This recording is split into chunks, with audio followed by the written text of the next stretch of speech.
My daughter-in-law called me at 6 in the morning on Christmas Eve and told me I had 2 hours to pack a bag and get out of my own house. She didn't stutter. She didn't apologize. She said, "This isn't working for us anymore." Frank and I realized she'd been practicing that sentence for months. What she didn't know, what neither of them knew, was that 3 days earlier I'd sat down with my attorney and moved $2.3 million out of the joint account my son had convinced me to open with them. I packed my bag, walked out the front door with a smile on my face, and by New Year's Day, she was calling me 47 times. My name is Frank Calloway. I'm 71 years old. For 38 years, I ran a diesel repair shop on Route 40 outside of Hebron, Ohio. I built that business with my hands, my back, and more early mornings than I can count. I buried my wife Margaret 14 months before any of this started. And for the first time in my adult life, I didn't know what to do next. That's important. You need to understand that part first because everything that came after only worked because of it. Margaret died on a Tuesday in October. 44 years we were married. She handled the books. She handled the insurance. She handled every single piece of paper that came through that front door because I was always covered in grease and she was always 3 steps ahead of everything. When she got sick, we didn't talk about what would happen after. We talked about getting better. We talked about spring. We talked about the trip to the Smoky Mountains she'd been wanting to take for 15 years. We never got to the Smokies. After she passed, I sat in that house for 6 weeks and I didn't do a single thing. Bills piled up on the kitchen table. The shop ran itself. Mostly, I had good men working for me. But the house felt like a place I was just visiting. Like I'd walked into someone else's life and couldn't find the door out.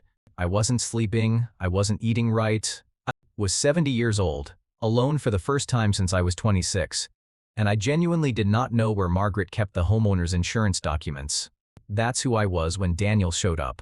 My son Daniel is 43. He works in commercial real estate down in Columbus, does well for himself, always has. We weren't close the way some fathers and sons are. He got busy, I got busy. Margaret was the bridge between us, and when she left, I think we both felt it. So when he called me 2 weeks after the funeral and said, "Dad, Renee and I want to come up and help you get sorted out," I felt something I hadn't felt since before the hospital. I felt like maybe I wasn't completely alone in this. They showed up on a Friday with groceries and boxes of plastic file folders. Renee, Daniel's wife of 11 years, sat down at that kitchen table, opened her laptop, and started going through the stack of mail like it was her job. I remember standing in the doorway watching her, and I thought Margaret would have liked this. She got the power bill transferred to autopay. She called the insurance company. She found a folder in the filing cabinet I didn't even know existed that had the deed to the house and both of our social security cards in it. I made them dinner that night. Pot roast. It was the first time I'd cooked a real meal since October.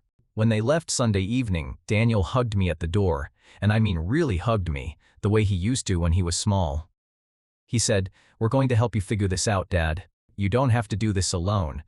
I stood on the porch and watched their taillights disappear down the driveway, and I cried, first time since the funeral. Not because I was sad, and because I was grateful. They came back the following weekend, and the one after that. By December, about 6 weeks after Margaret passed, Renee mentioned that the drive from Columbus was wearing on them. 2 hours each way.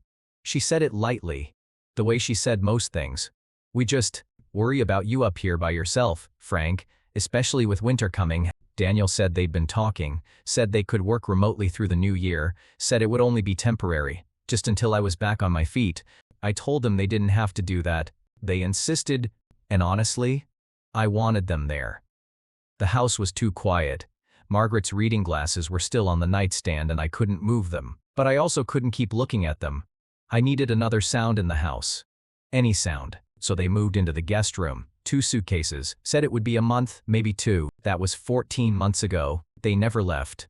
The first thing that felt off was the mail. About 3 weeks after they moved in, Renee asked if she could hold on to the mailbox key. Said she was already up earlier than me and it would save me a trip in the cold. Made complete sense. I said sure.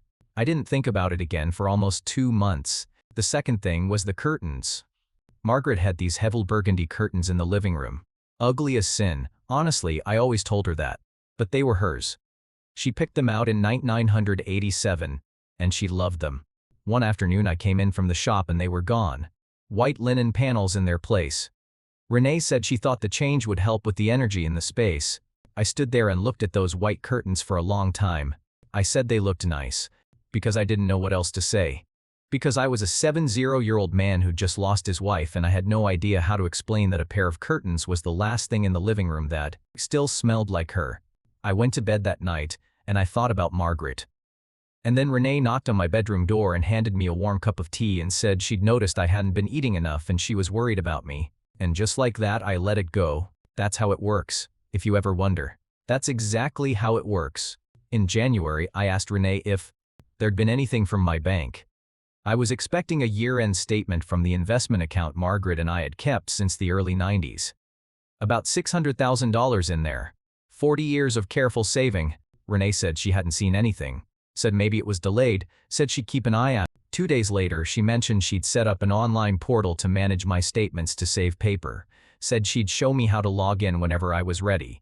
Said there was no rush. I never logged in. Not because I forgot, but because she handed me that cup of tea again and asked if I wanted to watch the game. And Daniel was laughing at something in the kitchen and the house was warm and alive in a way it hadn't been since Margaret. And I just let it go. I know. The first thing Gerald told me when I walked into his office that September morning was to go back home and act like nothing had changed. I'm getting ahead of myself. Let me back up. After I found that brochure, after I put it back in Renee's planner exactly the way I found it, something shifted in me. Not anger, not panic. Something quieter than both of those. Something cold and focused that I hadn't felt in a long time. I went to bed that night and I really slept. First full night in months, because I finally knew what I was dealing with. By February, the changes in the house had been coming faster. Renee had started mentioning my doctor. Not pushing, just mentioning. Frank, have you had your annual checkup? Daniel and I were talking. We just want to make sure you're staying on top of things. She'd found a physician in Columbus she thought I should switch to. Said my doctor in Hebron was a bit old school. Said the new one specialized in older men managing on their own. Managing on their own. Like I was a project someone had been assigned. I didn't switch doctors, but I noticed she brought it up 4 more times over the next 2 months. Each time softer. Each time with a little more practiced concern in her eyes. March came. Daniel sat me down at the kitchen table, my kitchen table, with a folder, a yellow legal pad, and what I can only describe as his business face on. He said he'd been thinking about my financial situation, said the estate was more complicated than it needed to be. Said that for tax purposes, for probate purposes, for simplicity, it would make sense to consolidate everything into a joint account. Him, Renee, and me. Said it was what estate attorneys recommended for situations like mine. I asked him what situations like mine meant. He said older widowers, Dad, people who are alone. It just makes things easier if something happens. Something happens. I sat with that for a week. Talked myself in and out of it 6 different times. Part of me knew. Some quiet part of me that had spent 38 years reading people across a repair shop counter. That part knew. But the louder part of me was still 70 years old and grieving and sitting in a house that felt too big. Looking at a son who seemed to finally, genuinely need to be close to his father. I signed the paperwork in April. $260,000 from the shop account. $340,000 from the investment account. Everything Margaret and I had built for 4 decades, sitting in one place with 3 names on it. Renee made a celebration dinner that night. Roast chicken, good wine. She toasted to keeping the family together. I drank my glass and I smiled. And I told myself I was being paranoid. June came and Daniel told me I should sell the shop. He said it gently, the way he said everything. Said I was 70. Said the liability was enormous. Said I had good money. Now why was I still going in at 6 in the morning to manage a crew and argue with parts suppliers? He wasn't entirely wrong. My knees were bad. Billy Marsh, who'd worked for me for 20 years, was running most of it anyway. There was already a buyer, a regional chain that had been circling the property for 3 years. I sold in August. $840,000. The shop my father helped me build on a piece of Route 40 that nobody wanted in 1986. I signed the papers on a Wednesday, drove past it on my way home. There was already a new sign going up. I pulled over, sat there for about 15 minutes, then I drove home. That money went straight into the joint account. I didn't think to question it. My name was on it too. What I didn't know was that by then, Renee had quietly had my online access downgraded to view only. 2 days after the shop sale cleared, she moved another $200,000 into an account that had only her name on it. $390,000 total, gone in 7 months. And I had no idea. Not until the brochure. Not until that Thursday afternoon in September when Renee's planner fell open on my kitchen counter and I saw my name. Frank Calloway, written in blue ink, underlined on the cover of a pamphlet for Sunset Pines Memory Care and Assisted Living. I stood at that counter until the light changed in the room. Then I put it back exactly as I found it, went to my bedroom, picked up Margaret's reading glasses off the nightstand for the first time since she died, and I thought, okay, Margaret, okay. I didn't say a word at dinner. I laughed at Daniel's joke. I thanked Renee for the meal. And the next morning, before either of them woke up, I drove 40 minutes to Granville and walked into the office of Gerald Tate, my attorney since 1994. And I told him everything. Gerald Tate is not a dramatic man. He's 68 years old, drives a 10-year-old Buick, and keeps a jar of butterscotch candies on his desk that he's been offering to clients since 1991. He does not raise his voice. He does not wave his arms around. He is the kind of man who makes you feel like everything is going to be fine, and then goes very quietly and makes sure that it is. I sat across from him that morning and laid it all out: the move-in, the joint account, the shop sale, the downgraded bank access, the brochure with my name on it. Gerald listened without interrupting once. When I finished, he offered me a butterscotch candy and said, "Frank, how long have you been sitting on this?" I told him since yesterday. He nodded slowly. Then, go home, say nothing, eat dinner, watch television, go to bed, let me make some calls. I want you to understand something. That was the hardest thing I have ever done in my life. Harder than building the shop from nothing. Harder than the bad years in the early 90s when I wasn't sure I'd make payroll. Harder, even, than those first weeks after Margaret. Because I had to go home and sit across from my son at dinner and act like I didn't know. And I did it. Every single night for 11 weeks, I ate the food Renee cooked. I watched the games with Daniel. I said goodnight. I said thank you. And every morning before either of them woke up, I drove to Granville. Gerald pulled a complete transaction history on the joint account. What came back was worse than I expected. Renee had moved $190,000 out in the first month alone, listed as estate disbursements. Another $200,000 after the shop sale cleared. Smaller transfers in between. $4,000 and $5,000 at a time, all flowing into an account in her name only. $390,000. In 7 months, Gerald brought in a forensic accountant named Patricia Chen, a quiet woman, absolutely sharp. She traced every transaction, documented every transfer, and cross-referenced them against the exact dates Renee had changed. My account access levels. Patricia called it a slow drain strategy. Small enough amounts to avoid automatic fraud flags, spread over enough time to look like routine estate management, designed to leave me financially dependent before anyone noticed what was happening. Then Gerald had the original joint account agreement reviewed by a banking attorney. There was a clause on page 4 buried.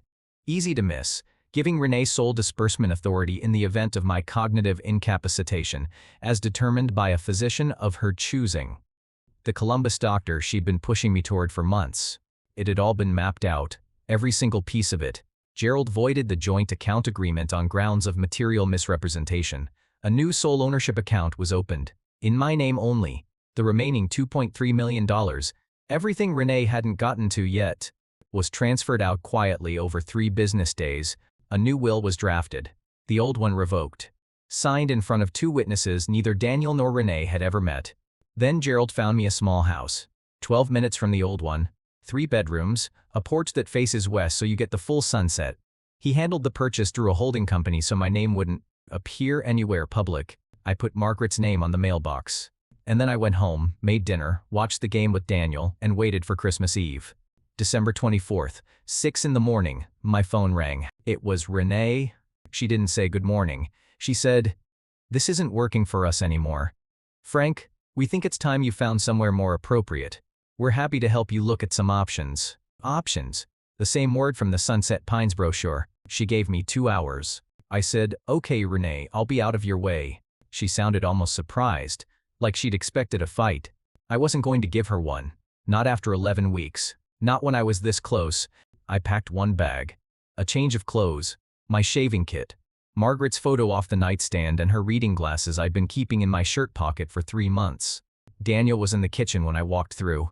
He didn't say anything. He looked at the floor, and something in me broke a little for him. Not for who he'd become, but for who he used to be. That boy who hugged me at the door, That boy who was afraid of thunderstorms? Until he was 11. I put my hand on his shoulder for a second. He still didn't look up. I walked out, got in my truck, drove to the little house with the west-facing porch, and I smiled the whole way there. New Year's Day, my phone started ringing at 8 in the morning. Renee, by noon, 19 calls.